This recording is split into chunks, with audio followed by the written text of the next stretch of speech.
Hello, everyone, and welcome to Entertainment Expansion. We are your host, Tyler Callahan, and Mike Ferrante. Mike, how are you doing? Doing just wonderful, my friend. How are you? I am doing quite okay. So, what are we talking about Mm. this week?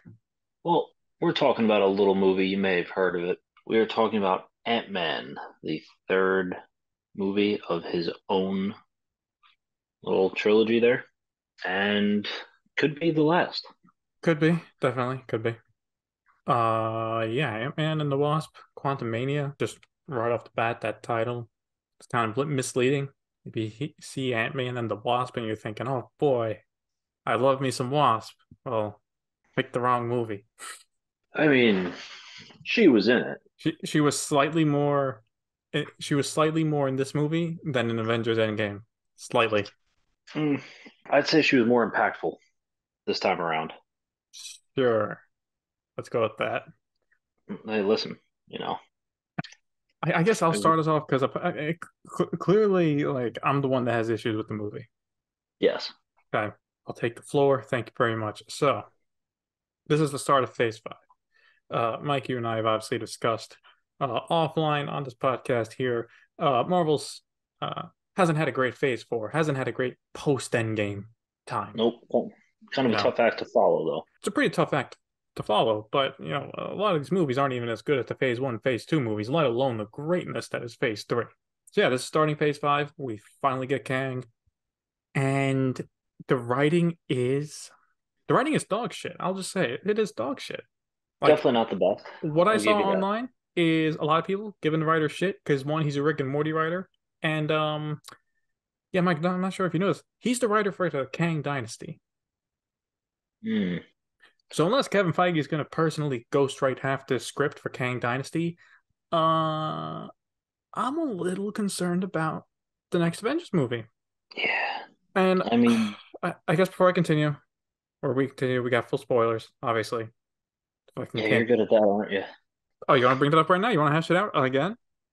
No, we can save that for later when we talk about the things you enjoy to spoil, my friend. For now, let us just spoil the movie itself. Fine, fine. Have it your way. I did not like how the first hour of the movie bored me to sleep. Like, first 10 minutes, fine, to get to the quantum realm. From when they get to the quantum realm to when Kang actually shows up an hour in, it is a bunch of nothingness. It is a bunch of walking around. They don't explain anything about the creatures in the quantum realm. Like, are they born there? Like, how are the different species there? Don't know. Whatever. We're treating Kang like fucking Voldemort for the first hour until he shows up. Then it's Kang, Kang, Kang. Good, fine, or the Conqueror. But him or it basically was like he who must not be named. I don't like how the fact that they tried to build up Kang by not only treating him like Voldemort, but Janet just won't say who it is. Yeah, Like, the events of this film are kicked off due to lack of communication.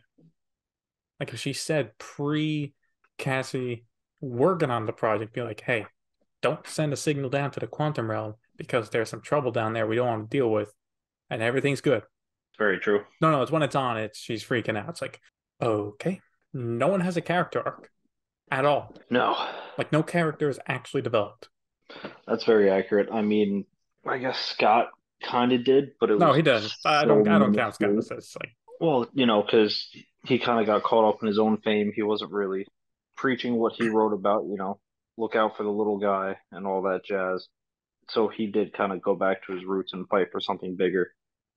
did he though? But Did he? it took him the entire movie and his daughter being kidnapped for him to be like, okay, maybe I need to start this hero shit again and not just go on book tours and read my entire book to, at And book listen to readings. his own audiobook.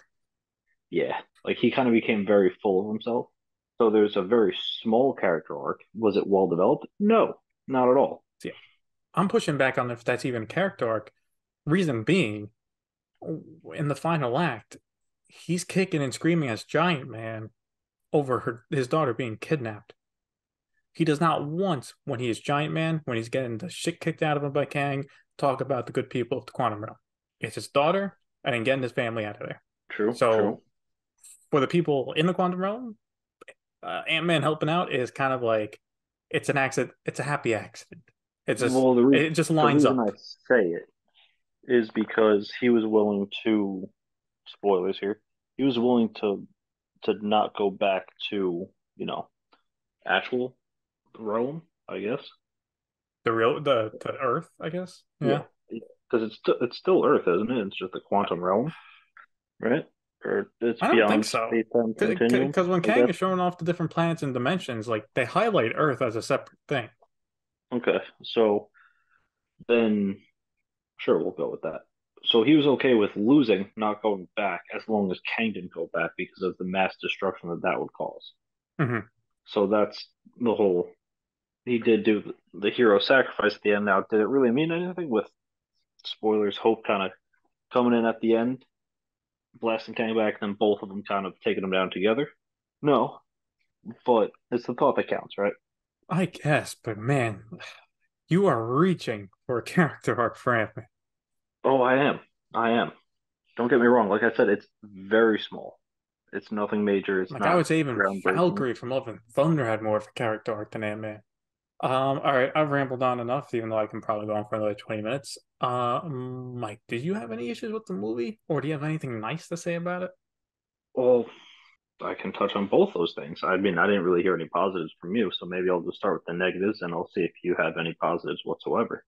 Okay. So, the CGI didn't really flow too well for a specific character. What was it? Was the guy with no holes? No, that was fine, I guess. The giant floating head guy. Oh, Modoc. Yeah, Modoc, that's it. I don't know why I was thinking Maddox. Didn't look right. It really didn't. It kind of looked like someone kind of took this guy's face and expanded it in paint and was like, "Yeah, that's good enough. Let's fucking roll with that." I mean, the joke I heard online is like it's like a better version of Spy Kids, like those kids movies from all the way Yeah. back. Like Yep. they're not wrong.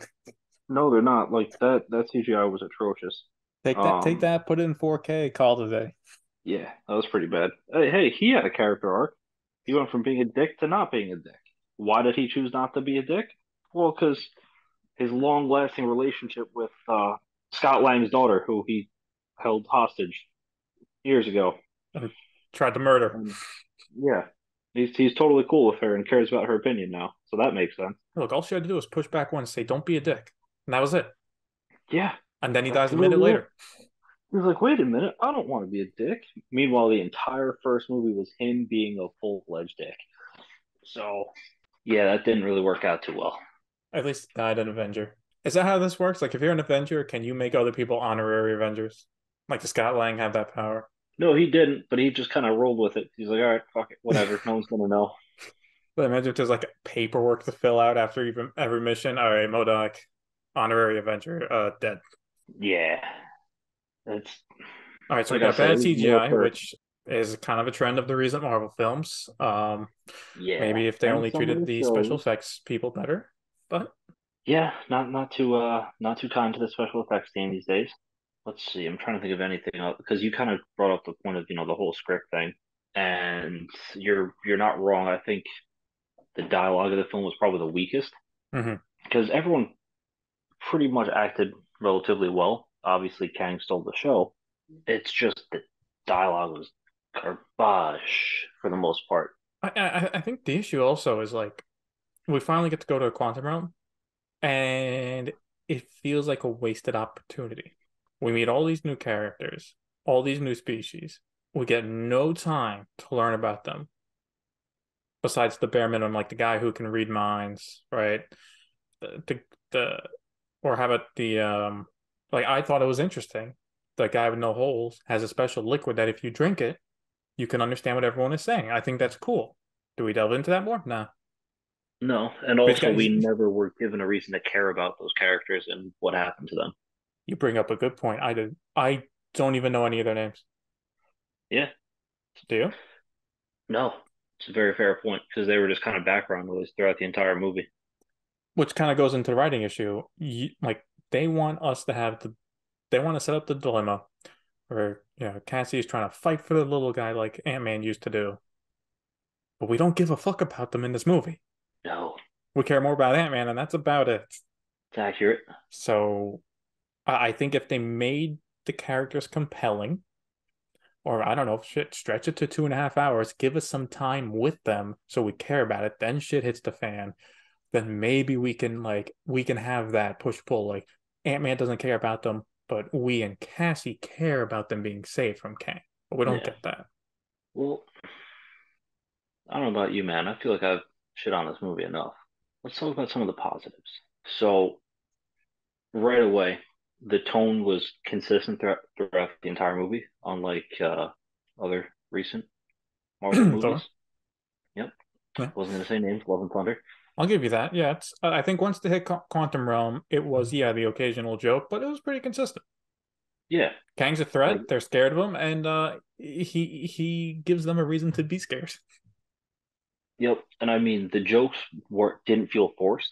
It kind of felt in line with the rest of the Ant-Man movies that we got beforehand. Oh, absolutely. So I think that's definitely a strong suit. And the actual dynamic of Scott Lang's full family now felt believable. Was a shame they split up the family for almost the entire movie Yeah. because I'll agree with you there. At the beginning, when they're all together, I like the dynamic. Yeah. I think the script there was actually working pretty good, and then Quantum Realm and then it split. So Correct. yeah. Um, so there are definitely positives about this movie. Also, the building relationship between Ant-Man and his daughter, I think that was done very well. He was not as approving at first, Hmm. but then also watching them kind of fight side by side and him giving her tips, I thought it was a very nice moment. Yeah, yeah, I like that as well.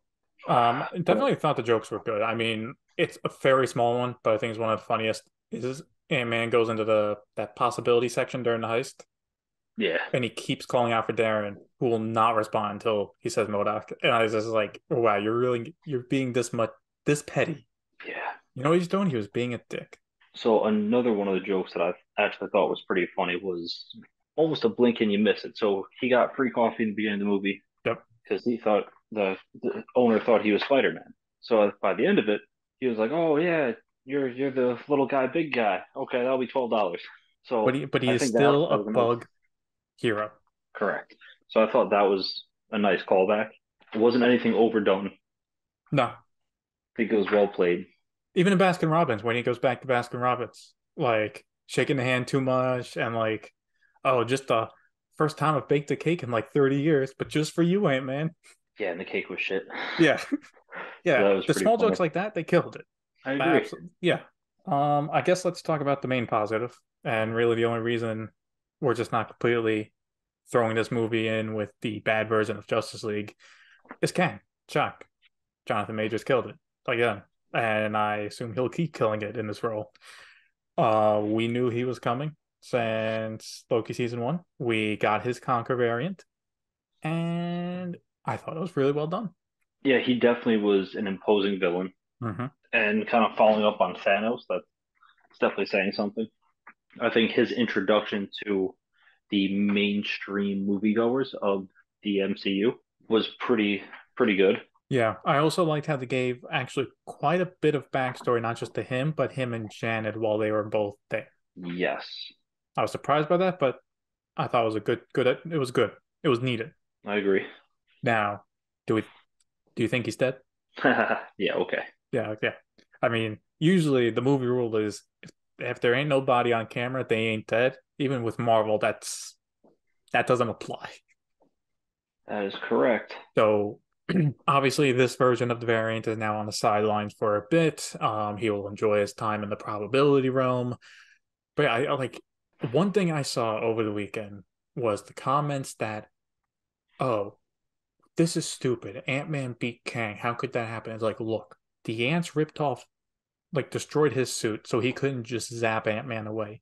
And by the way, even without his tech powers, like a very fancy Iron Man, he beat the He threw shit out of hands. Ant-Man. He threw fucking hands. Uh-huh. Kang had the hands and whooped Scott's ass. Scott had a few good hits, but that Oh, was he kind did. of just Kang was like, yeah, you can have that one. Look, here's the thing. Like, and I hope that people online complaining about it. It's like, look, if if Hope didn't walk through the portal, Scott's dead. Like he was gonna die. That's it. And even then, again, they didn't kill him. They just sent him away, basically, which is the only thing they could do. And I do like how they have Scott contemplating. Is he actually even gone? Yes, So it's not like, oh, everything's happy, normal. Like he knows something's off. And he's kind of putting on a bit of a brave face in front of the family. correct. Because even he knew that felt a little too easy for him Yeah. to just go down like that.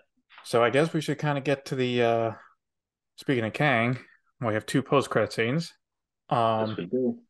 I really hope Marvel and Disney are paying majors a big paycheck because they really have them working in that first post-credit scene with like shit ton of different Kangs. I assume they CGI copy and paste a few, but you could visibly see at least like 5 or 10 of them that he actually had to Yeah. act out. So we're definitely getting different variants. Yes, we are. Some of them are a bit odd, but hey, I haven't really read the comics. I assume a lot of this is somewhat Uh, accurate. But at the very least, they're setting up a reason for the Kang Dynasty. So it seems like the Kang Dynasty will start off with the Council of Kangs versus the Avengers, and then we'll have this Conqueror variant show up somewhere. yeah, he'll probably pop back in a frame Yeah, well, as soon at as he pops some back in point. the frame, he's going to murder Ant-Man. The first thing he's doing. Oh yeah, he's not a That happy whole camper at this family is point. dead if he gets out. Oh yeah, he seems like he holds a grudge too. And then I don't know. Would you like to talk about the second post-credit scene? Oh, you know what? I'll let you spoil that one. Seems to be your favorite. Well, actually, it is my favorite. Thanks for pointing that out.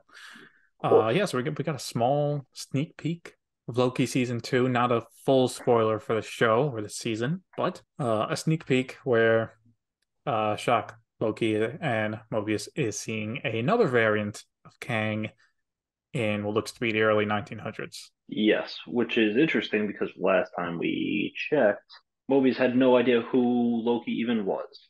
Yes. So that'll be kind of interesting to find out how they're going to backtrack that a little bit, or And if that post-credit scene will actually be in season two of Loki.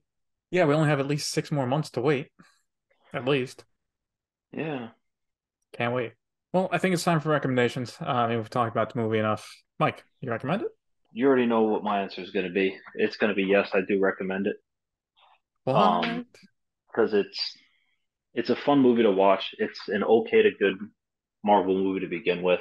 I don't think it's as bad as Rotten Tomatoes is saying it is, and it does introduce Kang well to the franchise. And if he's going to be the main antagonist, it might be good to start there. Which I already know what your rebuttal is going to be. Just watch some clips on YouTube. I've actually changed my mind on it Really? since we last spoke. It is a yes. However, and I'm gonna add this to the video version of this podcast. Yes, but I consider it homework. You should watch it because, like you said, Kang is our next Thanos for Phase 5 and Phase 6. Right, the next 3, 4, 5 years, it's all about Kang. So you should Yes. watch it. Again, my only issue is the first half, first hour, complete boring. When it actually brings up Kang, besides the script, it's a mostly enjoyable movie. So I'd say yes because it's homework. I would say my personal recommendation: skip theaters. It's not worth it. Catch it on Disney Plus. If you're bored, fast forward to about an hour in if you need to. But otherwise, definitely watch the second half of the movie. You will need that to know what happens going forward. All right, I can live with that. But what we want to know is what you can live with. What were your thoughts about Ant-Man, the Wasp, and Quantumania? Did you like it? Did you love it? Did you hate it? As always, feel free to let us know on Entertainment Expansion. Check us out on Instagram, Facebook, and YouTube. Thank you all for listening.